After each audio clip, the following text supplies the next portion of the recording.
for sale for 100 naira. You know, it's annoying that it's that cheap, but the real implication is that anything that you can do with a name slip, don't forget, with a name slip you can get a SIM card. I can become you on your phone. And I you know, I worry about some of the implications. Who knows who has a president's SIM card right now if he has a name slip? The National Security Advisor. A military general who is leading warfare in a place where they're dealing with terrorists. What if a terrorist bought that name slip, got a SIM card in the general's name, and sends a message to the troops and say, you know, meet me 0700, 14 degrees north, just to ambush them? The implications are serious. It means that anybody can claim to be you, they can get your SIM card. And you know, one of the problems that we found is that when we saw this name slip, the home address was listed there. Not just the name, the home address. So basically, if I want to kidnap you, thankfully, I don't have any interest in that. I pay for your name slip. I see your home address. If you're not there, I pick someone else, and I have that name slip. So I create, you know, I get a SIM card in your name and send a text message. Who are you going to be looking for? You're going to be looking for yourself. Yeah. Wow. I mean, let's understand clearly here. What you're saying is that you found out that the NIMC's website itself has been breached. It's not even the website. I mean, to be honest, I don't care much about the NIMC website. But the national database, your data, my data, biometric information, home address, personally identifiable information. And NIMC is the one we have to hold responsible for. Oh, absolutely. Well, two people, NIMC and also the data regulator. The data regulator is the Nigeria Data Protection Commission. And I say this because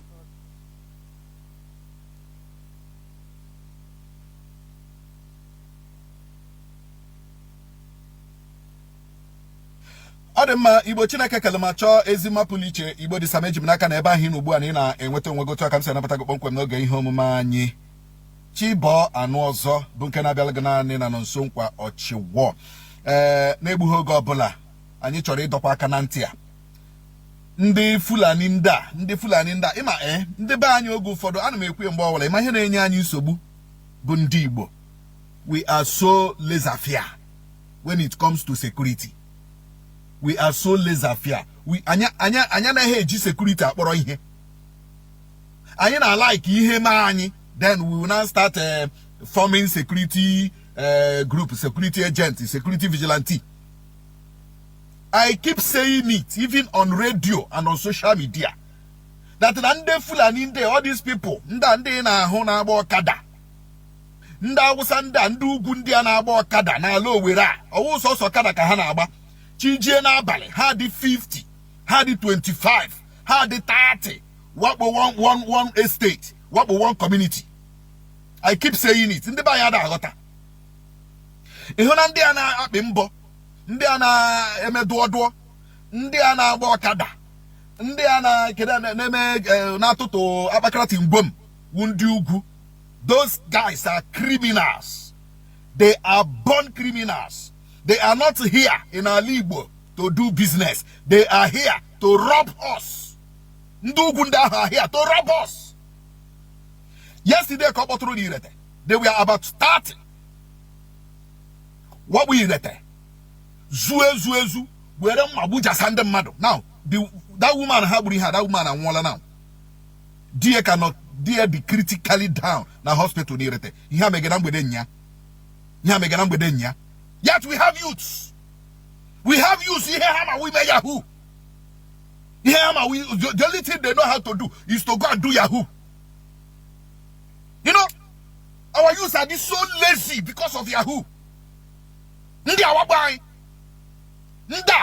Nda usanda, nde Fulani nda, ndu gundia.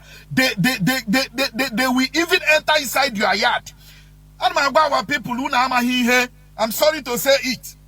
Iga bonya Awusa do gi kpọbata na ya adịghị gị were onye Awusa were onye ugwu mee gateman gị were onye a ndị na-arụ gị ụlọ ndị na-eme agbara gị cement ndị na-abụrụ gị block ọwụcha ndị ugwu ọhanwa. As they are doing those things, they are measuring the length and the width of your security strength. If you don't know it. These people are bala ni me machi. But you don't know. You are comfortable in that your one room, happy computer, happy Yahoo.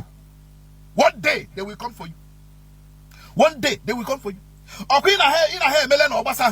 Security doesn't concern you. Abiana state, I don't focus security or Basahogi. Abiana community, I don't focus security or Basahogi. Abiana Bibi, Abiana Bin Aurora, I don't focus security. Abiana Zoya, I don't focus security or Basahogi. Oh, can they? You people don't know, especially in that Bakaratin Gomunda, Nda Buha de Kabaru. Ndana that Imbo. Ndana Medodo. Ndana Wakada. I got Quagagina, Quagagina, investigate, Quagagina, Quagagina room wugi. Ya wurun du buke na abo kada ha. Ndebany. Ndebany. It has been happening and it will keep happening because Anyacho Hema. I'm telling you, Anyacho Hema. Form security groups. Mba. Nde you to know bodo. Putano, keche kwa bodo. Mba. Okwande fulani na china mande fulani hesmen now. Hagano busy ha tromado. Hagana naked ha tromado. Hagani hiagwa ha tromado. Hagana ha tromado. Hagano frola tromado. Hagano kolocha tromado. Amako huga tromado iretoro ba tromado. Anaku 2 million, 3 million, 5 million. Yet we have youths in these communities. What are they doing? Go into your bushes and protect your bushes. Protect your bushes. Protect your forests. Here we hear ESN. You hear ESN here. Can ESN ban more here? You know, a way propaganda so ESN. A way criminality so ESN. Now our bushes are vacant. Our bushes are empty of security. Our bushes are vulnerable. Our forests are just weak. That is why that is what they are doing inside there. After on the matter talk about onya wala nworo around that time. Ma wokwa na ebo bize, ma we be naked ma we agwa. Onya wala nworo azuru ala anywhere. Ma we be ezu obodo kwa people anaza aga ebe ha rugo ụlọ. These people were chalu ụlọ ndị mmadụ rụkwara all uncompleted buildings enwechara around this area. Mere ebe na edo ndị ha tọrọ. Ana 5 million, 10 million. Ebu anda ebu ishi. Yet we have youths in these communities. You cannot form a vigilante. Onya wala bankito, onya wala apa. Onya wala relasia. Nde youth ane Yahoo. One day hage brugi bru laptop One day hage brugi bru that laptop. If you cannot come out and do, why not support vigilante? If you cannot come out to don't give you a change, why not we take go bring money? Bring money ka akwonde you to ugwo. Otu ade kwi wo hia na akwonde you to ugwo na awo hia onya wole bruma buru kronkro wai mo hia onya wole gidere dia na enwehi obodo ewe kronkro kujie yukwu were magbugie yukwu onya wole nwetere ni mo hia ahụ na enwehi okwesiri na yomo egbujie yukwu kujie yukwu una ba nkiti nda da ba anyi ibe nda na esekula anyi nda na eme anyi overwhelm ọ dịkwa mma o ịma ọrụ m otum na ahụ ya na m na-ekwuye, you take action. Otum na ahụ ya na m na-ekwuye, you take action. Communities take action. President Generals take action. President Generals take action. Anya na area na ma ha na-atagbushi ihe anyị na-akụ n'ubi. Anya nke ha na-ada ekwuye ekwu. Now it is about kidnapping our people and collecting ransoms, running into millions. Yet we are sleeping. Onye hiora eburu egbe ye. Awara is on the run. Awara is on Awara no Nuguta LGA. Hello, Chineke, Charlotte, sir. Here will information on Zobiran. My brother Bagam say one idiot or name business na Royce Road, Ebe Street. So umunga chande Fulani. So onye Fulani bia one of the Fulani bia attack me say aga na-egbu Christians ndị na-aga morning mass. You at 5 o'clock mass, morning mass eba ibi within around eba ibi aga na-egbu ha ma ndị na-amụ ụkwụ ụzọ aga ahịa ha mana na IPOB ga-abịa akọ nke ahụ ebe so ka ha egbutu som for ndị IPOB egbuo ha karịa ha agbafuo gaa north so ma say ka m pass information a ụmụnna biko gwakwa ụmụnna ndị nọ na gọọmenti ma mụ na my brother n'ebe na my family anyị arịkpasị kewọta anyị nidiri itinye n'ahụ biko anyị mara ihe ha ga-eme this thing before Chinedu biko anyị mara ihe ha ga-eme onye isi biko. Voices of millions of Igbo cannot be heard, so that Nigerians can understand the degree to which secession by the Igbo represents their popular choice. Nigeria has had to fight two terrible wars to preserve the country.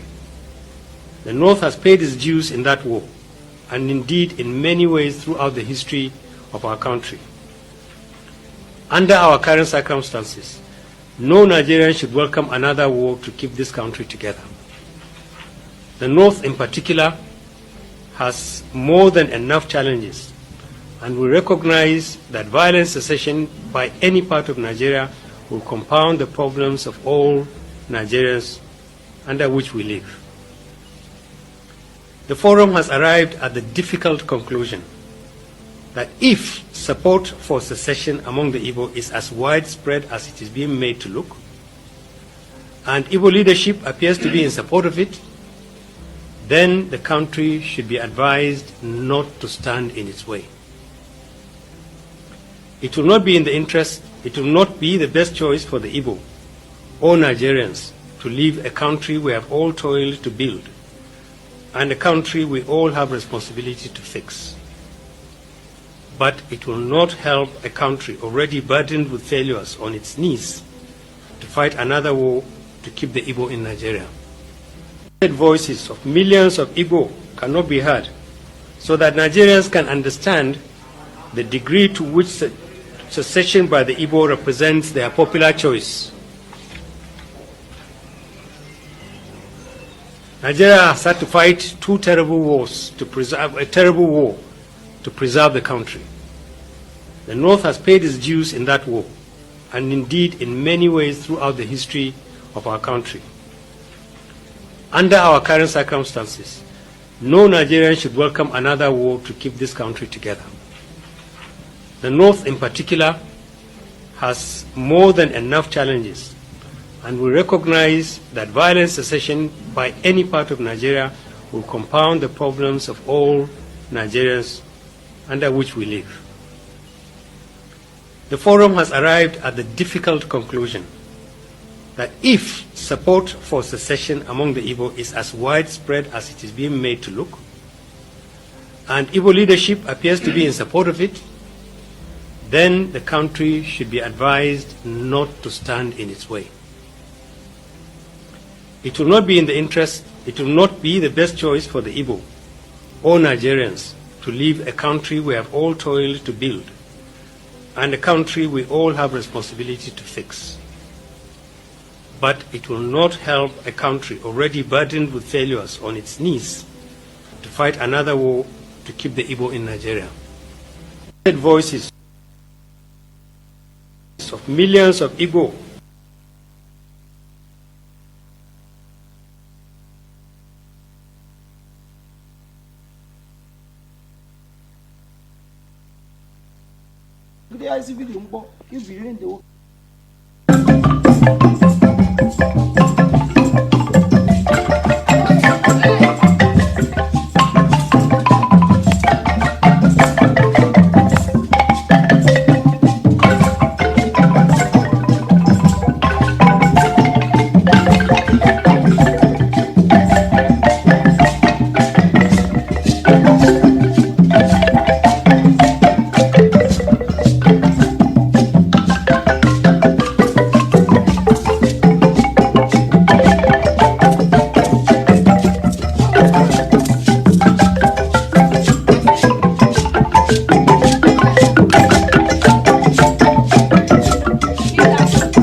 Nigeria. But that's the thing, Your Excellency. How do we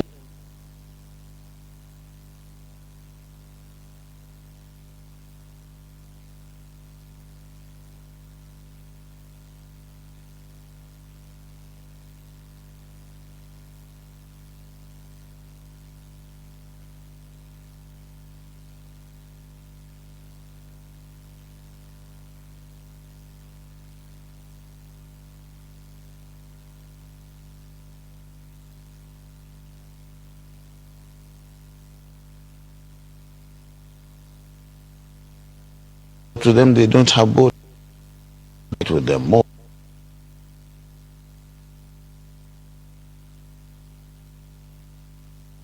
Cameroon to Nigeria. But that's the thing, Your Excellency. How do we ensure that those who will be participating in this federal government largely funded program will be Nigerians? In terms of the funding? No, in terms of the operations. Operations. You This said is to it. bring in the Fulanis together. We have Fulanis from you other see, the countries issue as well. of misconception, I said there is a lot of mistrust and misconception with regards to the Fulani man. The Fulani man is a global or an African person. He moves from the Gambia, from Senegal, and his nationality is just a Fulani man. And as a person, I may have my relations in the Cameroon, but they are also Fulani men. I have relations because from the maternal side, I'm a Fulani man. And that is why we want to educate people. A Fulani man sees himself as a Bayelsan, as somebody coming from the Niger Delta, because he speaks the Niger Delta language, which you and I don't. And of course, we would have to just take this as part of our own heritage, something that is African, and that we cannot just close the border and say the Fulani man is just a Nigerian or this. No. In most cases, the crises are precipitated by those outside Nigeria. When there is a reprisal, it is not the Fulani man within Nigeria that causes it.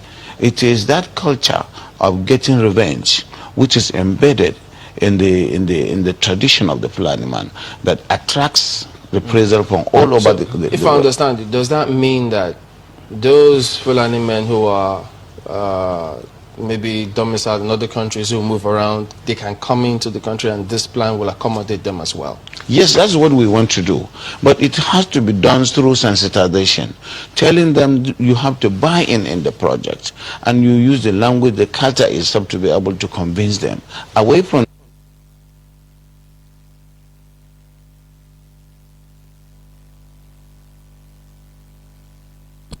Good morning, good afternoon, good evening, and good night, your great Biafrans and lovers of freedom. This is Radio Biafra House of Service coming to you through Radio Biafra London. My name remains Mazi Jonathan Chinedu from Olo province of Biafra London. We are here live and direct. Today is the 14th day of September 2024. Tata Bobo Chenkwo. I hereby welcome each and every one of you to welcome your friends and well-wishers onto this hallowed platform where we preach the gospel of genuine emancipation. We preach the gospel of liberation, both mental and physical. Because without mental liberation, it will be very hard to have genuine physical freedom. Listen to what I precise. Genuine, that word, genuine. Without mental emancipation, it will be very hard to have genuine physical freedom. There might be physical freedom, but fake. The one we have in Nigeria. Oh, we are independent from Britain. Oh, we are a country. Nigeria is a country. But is it really? A country of 200 and something million people that is incapable of generating electricity that serves the public, that serves the population. A country that is incapable of feeding themselves with vast land, arable land, and sea body, water bodies everywhere. For fish, for farming, different types of farming. Do you call that independence? The answer is no. is paper independence on paper, flag independence. That is what it's called. So we don't want to go that path, trade that path of independence, physical independence, without being accompanied with mental liberation. That is why we keep on hammering on this Radio Biafra, started by Mazi Kano. We continue educating ourselves. We continue the awakening. We continue the enlightenment. Something, you might commonize it, but let me tell you something. That is the most important part of the restoration effort. You see, enlightenment, changing the way we reason, making us reason, making us, use reason, logic as our standard, not sentiment. That is why we must continue preaching this gospel of emancipation. Today, I'm going to continue on the topic of the importance of common ideology. But before that, I want to touch some issues. Some issues at hand. I play them some clips. One, of how the identities of every Nigerian is compromised, could be sold or could be obtained at a very giveaway price of 100 naira. Now, not 100 naira of maybe 1980, no, 100 naira that if you dash it to Almajiri, he will even insult you. 100 naira. Nigeria is compromised. The earlier our people understand this, the better. But sometimes you don't understand how to nail it to our people, mostly Igbo, Biafrans, in general. Igbo, mostly. I play the clip of how Nigerian people's identity are compromised. You can obtain it as you want, So the data management board, National Data Management Board, is compromised. Do you know what it means? Once that data management board is compromised, which means the country has fallen apart. But does this thing bother Nigerians? The answer is no, it doesn't bother them. No. Everybody is just moving around like zombie, doing their businesses, thinking that everything is okay. Do you know, the problem is lack of understanding, lack of awareness. When you even try to create awareness, people don't even understand the meaning. You see NIN, National Identification Number, in Nigeria. That National Identification Number is just like Social Security number in America, whereby all your informations are there, your address, everything is there. So once somebody have it, it can clone you. It can use that. Do we remember I think last year, one man that is working in that, is it last year or last 2 years? One man that is working in that data center in Abuja, he revealed it. He said Igbo people mostly that they are selling their data to criminals, to terrorists. That is why they can use, your data, NIN, without your knowledge. Purchase telephone SIM card and use it to commit crime. It will be pointing at you, it's you. When the DSS track it, they come to your house and simply kidnap you. They say you're a kidnapper. They kill you for something you don't even know anything about. That guy said it. I played it, the voice here on Radio Biafra several times. Does our people care? I don't know. Mazi Motageshi Gwandibai, you know, I don't know. Awareness, self-awareness. To be aware of something and to take measures, proactive step. To ask ourselves and say, this thing that is happening, let us look for solution. This is only what IPOB has been clamoring for. But you see our people so, divided with their selfishness and greed and interest that they don't care.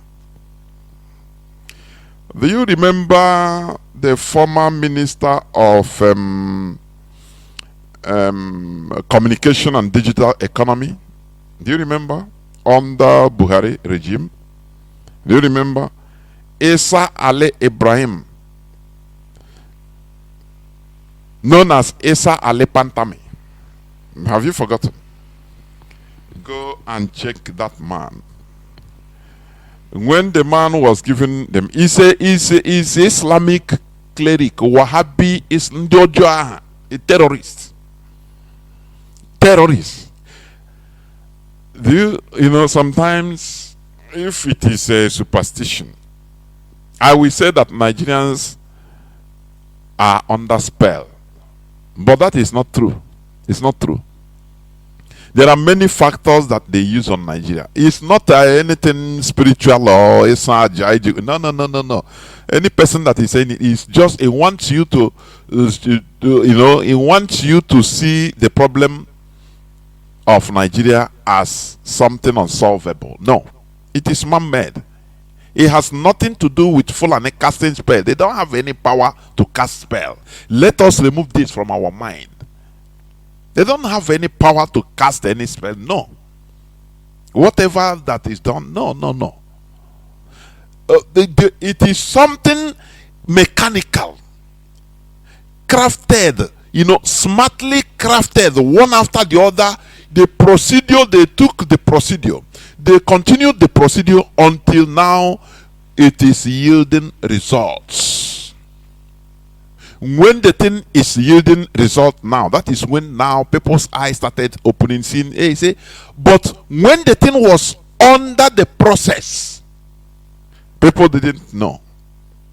So that is why, when you get this result, when people are seeing this result, they say, no, how do we get here? No, some say, no, it is the nama that we are eating, that it cast spell. No, I disagree totally. You can call when the lines open in order to prove your point also. It's welcome. But personally, I disagree to that. He has no, they don't have, no person have power or spell, or that is nonsense. This is a process that has been ongoing for so many years. Are you hearing me? A process that has been ongoing by the Fulani.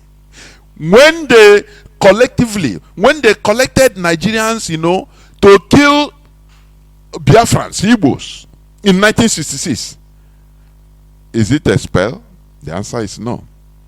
They used the media in order to tell the people that, look, what happened, the coup that happened was Igbo coup.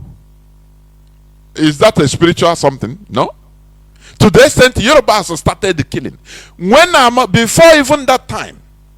1966, I think 1961 or 1962, when NCNC, Azikiwe won election in Yoruba land. Because that time, Nigerians, fairness to them, they saw everybody as Nigerians. That time, I mean the population. They saw themselves as Nigerians without tribe or anything. No. But NCNC, that is Azikiwe's a political party, won against Awolowo's party. Is it national? What is the name? I will remember it. Now, in order to scatter everything, Awolowo started raising tribal remarks. That is the origin of this tribalism that is dividing us even between Yoruba and Igbo. For your information, you know, our people they don't know history. Is that a casting spell? These are some things that are caused through politics, politicking. For somebody's interest, for somebody, one person's or a small group of people's selfish interest, they now stir up something in order to scatter everybody. I want to check it and say, how can he now publicly declared? He said, no. How can Azikiwe is an Igbo man? How can he come to Lagos and win in Yoruba land? Do you see? He started raising that consciousness of, oh, we are no more Nigerians, we are Yoruba. Now people look at him and say, people bought into that mantra. And there the problem started. Is it a spell? He was, you know, all those Katakata, Akintola, all of them, is that a spell? That was when they were building up what we are seeing today. So don't tell me that no, it's a spell. No, because when you are putting it in that way, you know, now people will say, okay, we are powerless. Okay, let us do it spiritual. There is nothing. Everything that is happening in this world, human being is in charge. I continue saying it. Whatever that is happening today in this world, human being creates it. There is no spirit that creates it. No, it's caused by human being, both positive and negative. You can dispute me when the lines open. I welcome that, you know, with every alacrity. You understand me? America being powerful today, it has nothing to do with the spirit. It is their political policies. Very good system of governments and policies that led to their being highly powerful. First of all, they relegated the facts. They stopped that the old European fact of there are some people are born, some are more equal than others. In the European system, in the monarchical European system, they look at it, they say, no, if you give, everybody is born equal. In every human being is born equal. Because if you give everybody equal opportunities, those people that you relegate that they are nothing, they can even perform much more better in life than those you call the nobles. So America was founded under the principle of equality, unlike Europe. Do you see? It's man-made. Not only declaring it, they started working towards it, respecting the Second Amendment, respecting the laws. They don't joke with the law concerning that. Any person, be you president, be you anybody that goes against that law, that their bedrock policy, you'll be kicked off by the people even. You'll be kicked out. So they continue towards that policy. And today America is a superpower. A country that was founded in late 18th century. It surpassed the mother Europe. Today America can command the Europe. They are all bowing down to him. If America say, oh yeah, jump, they say how high. Without America, Europe will lose the Second World War, because most of the European countries have been overrun by Hitler. Don't you see that? So it has nothing to do with the spirit or the cast of spell or this and that. Is nonsense. That is why, we need to use our God-given brain, natural brain, in order to formulate the way we should go as a people. That is what we preach here. Look at